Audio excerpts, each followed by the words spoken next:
چون همیشگی درس امروزه رو نیز با quote of the day یعنی سخن روز آغاز میکنیم و سخن روزی درس امروزه ما چنین است: Being kind to yourself is one of the greatest kindnesses. From the cartoon The Boy, the Mole, the Fox and the Horse. ترجمهش به زبان تاجیکی می شود: مهربان بودن با خود یکی از بزرگترین مهربانی هاست.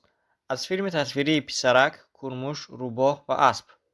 خیلی که گفتیم سر کرده از این درس و درس‌های ما یک قسمت نو اعلام می شود و این قسمت watch to watch یعنی چی تماشا کنیم می باشد و در این قسمت ما در هر درس به شما یک فیلم تصویری و یا یک فیلم را وابسته به سویه به شما پیشنهاد میکنیم و از کجا تماشا کردنش را نیز به شما میدهیم. فیلم اولینی که ما به شما توصیه میدهیم این فیلم تصویری The Boy, the Mole, the Fox and the Horse. ترجمهش می شود پسرک، کرموش، روباه و اسب. این نام فیلم تصویری بود و سال برآمدش سال 2022 است. مقدار دقیقه هایش تقریبا 32 دقیقه است و سویهش A2 و B1 می باشد. برای شما خیلی موافق است چون که در فیلم تصویری آهسته آهسته گپ میزنند و اگر گویید که از کجا تماشا کنیم در دلخواه براوزر چی گوگل باشه چی سفاری نام فیلم رو نویسید، بعد از آن واچ نویسید. اگر خواهید که با زیرنویس یا به فیلم رو with subtitles نویسید و در آنجا در صفحه های اول میبراید و از آنجا در آمده شما تماشا کرده میتوانید.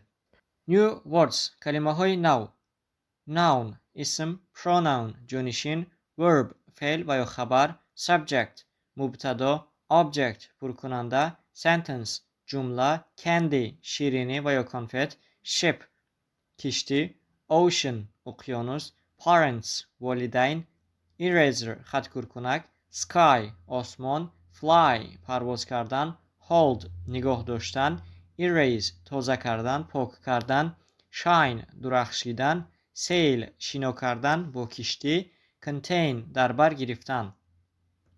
در اینجا درس امروزه ما با پایان رسید. اگر به کانال آبونه نشده باشید لطفاً آبونه شوید و نبار لایک گذارید. فکر و عقیده های خود را برای بهتر کردن استفاده درس ها در شرح ها نویسید. این نوار را به دوستان و نزدیکانتان روان کنید تا آنها نیز از درس های ما با خبر شوند و برای اولین شده خبردار شدن از درس های نو زنگوله را زیر کنید. از همه شما برای تماشای نوارهای ما تا آخر منت داریم. لطفاً با ما باشید و با ما زبان انگلیسی را آسان و رایگان آموزید.